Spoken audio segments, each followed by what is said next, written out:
মানে বিমলৰ কথাটো বৰ এটা ইম্পৰ্টেঞ্চ দিবলগীয়া বস্তু নহয় সি মোক শিৱসাগৰতে কৈছে নেকি মানে আচলতে বিমল মানে বিমলৰ যিটো কোৱালিটি একচুৱেলি মই সঁচাকৈ কৈছোঁ মই একেলগতে পঢ়াটো হায়াৰ ছেকেণ্ডেৰীটো বিমলৰ যিটো কোৱালিটি সি আচলতে গ্ৰন্থমেলালৈ আহিবলগীয়া মানুহে নহয়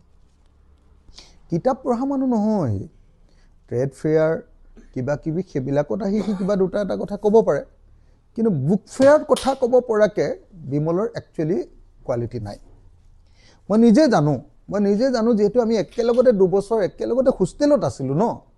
সেইকাৰণে জানো যে বিমল এটা অত্যন্ত গেধা প্ৰকৃতিৰ ল'ৰা আছিলে পঢ়া শুনা একেবাৰে নাছিলে তাৰ জীৱনৰ একমাত্ৰ ধান্দাটো আছিলে সদৌ অসম ছাত্ৰ সন্থা আছু কৰাটো ভাল আছিলে কিন্তু আছু কৰি অকল পইচা তুলি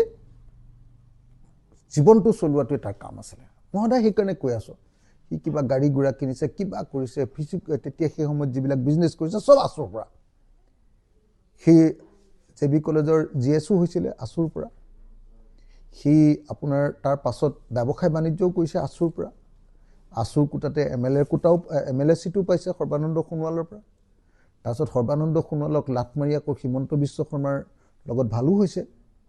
এবাৰ আকৌ ভাবি আছে যে হিমন্তৰ লগত থাকিলে চিটটো পাম নে সৰ্বানন্দৰ লগত থাকিলে পাম এনেকুৱা পৰিস্থিতি হৈ আছে গতিকে মই ভাবোঁ যে আমাৰ কি কয় ইয়াত আমাৰ বিমলক লৈ ইমান ভাবিবলগীয়া কথা নাই সি ইমান গুৰুত্বপূৰ্ণ মানুহ নহয় সি পঢ়া শুনা তাৰ একেবাৰে নাই সঁচাকৈ কৈছোঁ মইতো ভাবোঁ যে জীৱনত চাগে এখনো মহৎ গ্ৰন্থ বুলি যাক কয় মানে গ্ৰেট বুক যিখিনি মহৎ গ্ৰন্থ এখনো চাগে ৱৰ্ল্ড ক্লাছে সি প্ৰথমৰ পৰা শেষলৈকে যাক কাভাৰ টু কাভাৰ বুলি কয় কাভাৰ টু কাভাৰ মানে পঢ়িয়ে পোৱা নাই চাগে সি গতিকে